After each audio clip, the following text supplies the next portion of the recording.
am beyond hyped. In today's Strike Time video, they announced the final two. That's right, only two characters that are going to be a part of the Strike team to required to unlock Apocalypse. And these are characters that many of you may already have.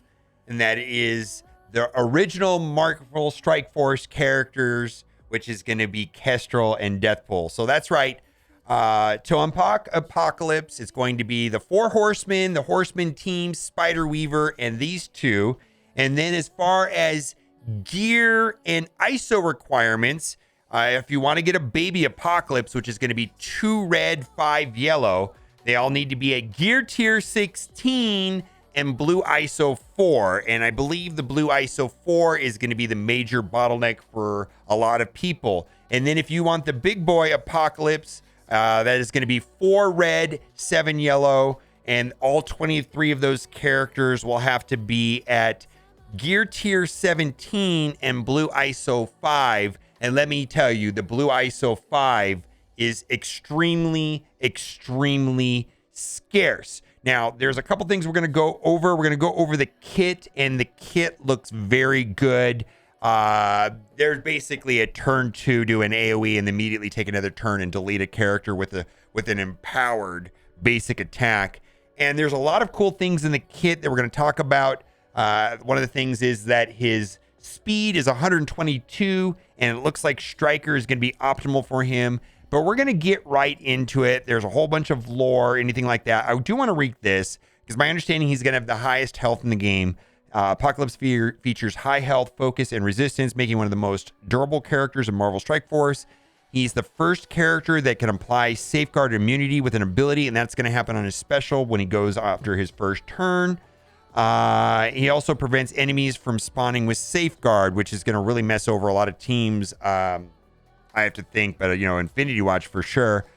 Apocalypse becomes empowered with his ultimate ability, and his empowered basic ability, the Omega, hits for 60% of the target's max health, which will eliminate most enemies who are hit by the ultimate.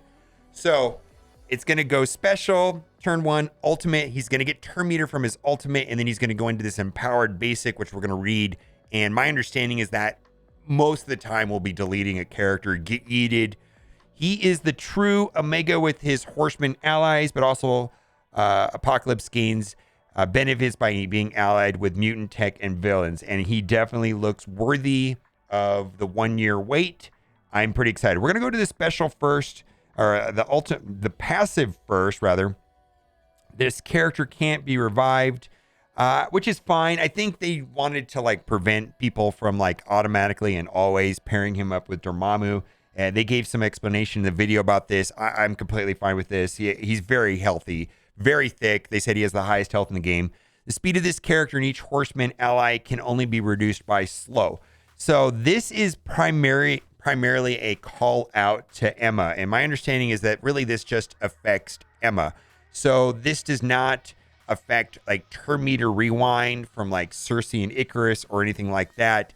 This is specifically a call out to Emma. A lot of people said, well, maybe we will run Cable. That's a possibility. Maybe we'll run Loki and speed up Morgan Le Fay. That's a possibility. I really don't know. At the start of any match, enemy characters cannot spawn with Safeguard. We talked about that. On spawn, gain immunity. Nice. On stun. So he has kind of an built-in anti-stun mechanic. Clear stun and heal block, then heal for 20% of this character's max health. So unless you're using trauma along with the stun, a stun is not going to work. Gain 50% max health, gain 40% chance to counterattack, and then 15% for each villain ally. So if you do a full Horseman team, Rogue and Red Hulk are not villains. So if you were able to pair him up in a full villain team, then he would have actually a 100% counterattack chance. So it's going to be a little bit less than that, 70%, which is still pretty high. Gain 10% focus for each Horseman, mutant, and tech ally. And they did give a turn order for the way the team is going to play. If you are using a full Horseman Apocalypse team, they said Morgan Le Fay would go first, then followed up by Red Hulk, then Apocalypse will go with his special, followed up by Archangel, and then Rogue, of course, will do her her special taunt thing. So the special on Apocalypse, which is going to be going after Red Hulk. So this is going to be turn 1, energy 6/6, attack primary target for piercing, drain, apply ability block. So an additional ability up to a maximum of 2. Attack adjacent targets, so it's going to hit 3 targets at the same time. Or if that's the way it's set up, how many it hits adjacent now. It has a cleave.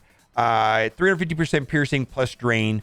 Redistribute your total squad health evenly. All right, that's great.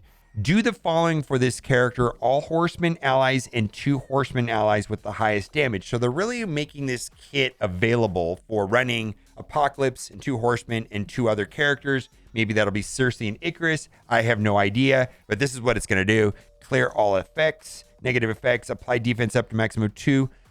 Very nice. Apply safeguard and immunity. And then this attack ignores defense up. Then we have turn 2, and this is where things get interesting. Believe me. Energy cost 8/8. Clear barrier on all enemies. Attack all enemies for damage with drain. And then my understanding, this is a typo, and this should not be here. It should be down here, but I'll just ignore that one right there. Flip defense up on all enemies. Flip 2 random positive effects into negative effects on all enemies. Apply trauma. And then, so that's amazing. So he's going to do damage. Boom. He's going to do quite a bit of damage. Then he's going to become empowered. And his empowered is basically going to be in a basic attack. But here's the thing. On empowered, fill speed bar for self by 60% plus 10% for each horseman ally. So if he's on a team of all the horsemen, he's going to go immediately after this.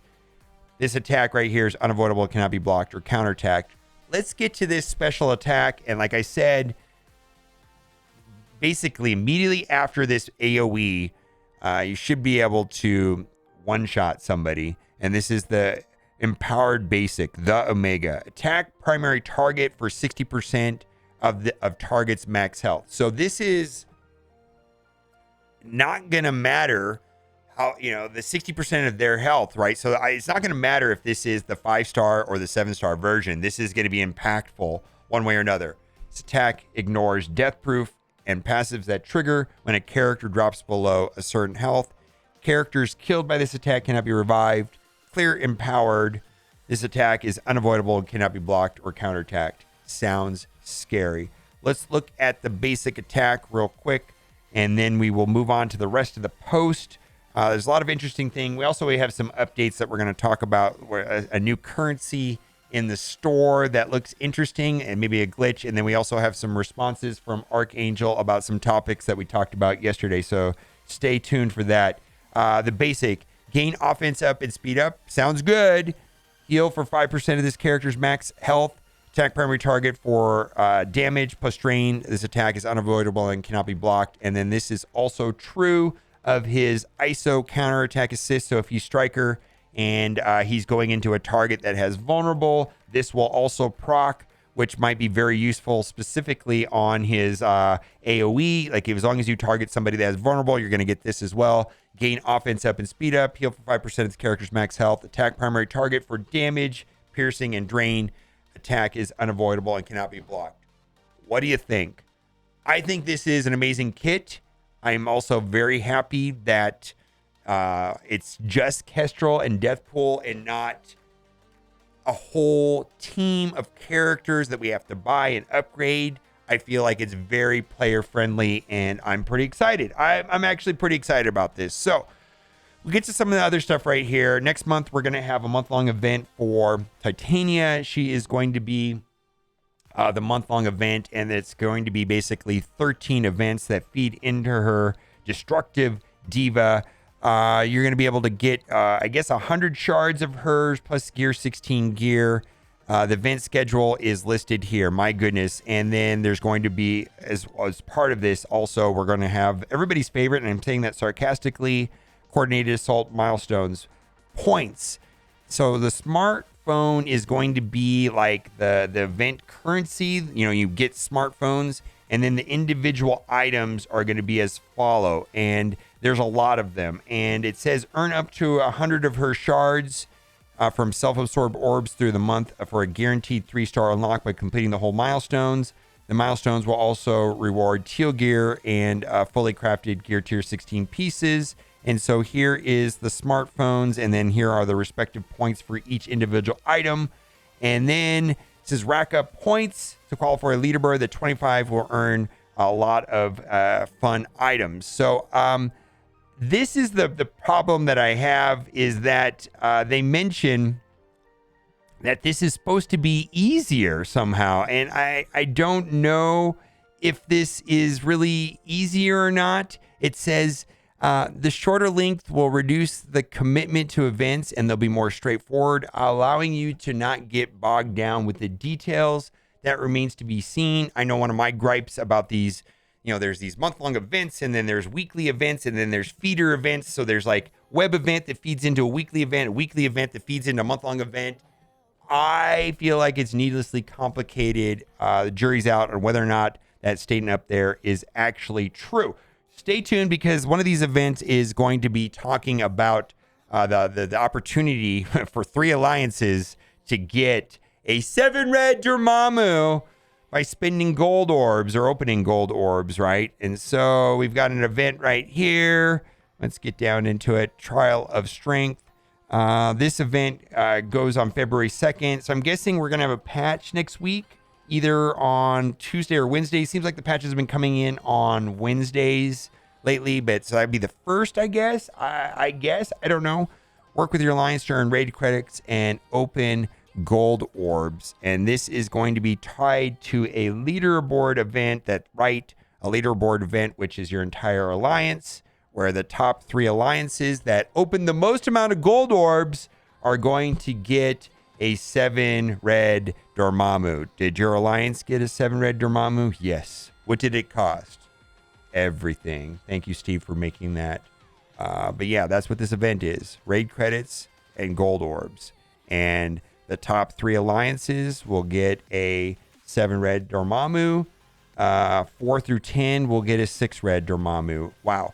Then we're going to have basically a quick rumble blitz. We have a lot of those. We have those once a week. And then they mention that Quicksilver is coming. And they don't really give a lot of details other than he's going to be a good plug and play Cosmic Crucible character. Hopefully he's very fast. True to his name, Quicksilver will bring speed to the battle. While he'll have synergies with certain characters and teams, he's designed as a plug-and-play character that will slot nicely with many of your current teams.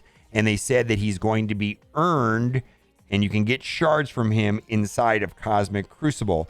To ensure that you'll be able to start ranking Quicksilver straight away, continue building strong teams for Cosmic Crucible, get the best rewards, while more info on Quicksilver in the upcoming weeks. So that's great. Pestilence Scourge is coming back. Looks like we're going to get Loki and Shang-Chi. Costume additions to the shop. Strike Battle Pass next month will have a combination of Sunfire and Dazzler shards. U.S. Agent will be going to the Orbs Elite Store. Now, this is a little bit concerning right here, because they talked about Captain Carter, and then also a 7th Red Star for Ultron, which is going to be purchasable with Dark Promotion credits. This does not make sense to me, because this was a post from December 6th where they say Ultron Red Stars will be temporarily removed, and they very explicitly say there will be an event in which players can earn Red Stars from Ultron. That was like almost 2 months ago, and now we have an announcement saying that Ultron is going to be available for purchase for Dark Promotion credits. I don't know. All right. So we've got some Free Claim Friday. This is already happening. If you go, there's actually a ton of stuff in the web store right now that's already hit like a couple hours ago for Titania. There's like 5 shards for her. And then we've got a list out of the events for next week, which is going to be Ghost Rider Blitz. What do we got? Ebony Maw, Legendary event. We've got an XP event. And then we've got Chaos Theory, my favorite, which requires Wakanda. And that's where you can get gold and silver promotion credits. But they really have turned off access to not only dark promotion credits, but gold promotion credits. It feels like this is like the best way to get them right now. So we've got a couple other things. I want to just go over it. And this is something, I don't know what to make of this, but this was a glitch and it was removed. And not only was it in game, this mystery currency, but it was also on the web store. And big shout out to Sacred. Sacred actually attempted to buy this on the web store, and it is called an Ultra Core. And I have no idea what this is for. Some people have said some horrible things and saying that maybe they're not happy with people hoarding their cores and buying character shards, and that they are going to sell this new currency for money only, and that'll be the only type of currency that you can purchase character shards with. I hope not. I have no reason to think that is not plausible. They have a history of doing really horrible things like that, but that is 1000% speculation on my part. Also, this screenshot has been circling around, and I just want to say this is a much ado about nothing, because I guess somebody went into their phone and searched for Marvel Strike Force, and it looks like it's like, what? Oh, Professor X and the Robbie Reyes Ghost Rider is coming to the game. No, because this is actually art right here from Marvel Snap, and I believe this is just a carousel right here of apps that you can cycle through. And so this is not a not event, because if you look right here, this looks like it's a Netmarble of, there's a whole bunch of apps. So this is nothing. This turned out to be nothing, but I know a lot of people are like, oh, Professor X coming to the game. No, this is just, it's nothing. It's nothing. All right. And then lastly, there were 2 messages posted on Discord yesterday. There were some concerns in the video that I posted yesterday about the Lunar Milestone event was 6 days in game, as opposed to the blog and the in-game mail saying 7 days. And Archangel says confirmed, the in-game timer is corrected. The blog chart has been updated for 6 shortly.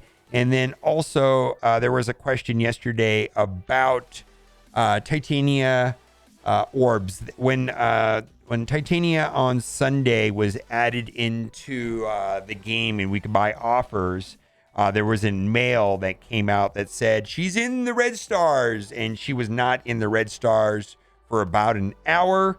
And a lot of people opened up orbs, and a lot of people are like, are we going to get compensation in time before she leaves the red stars? And Archangel says should be before Titania, however you say Titania, I don't know, is removed from the orbs. All right.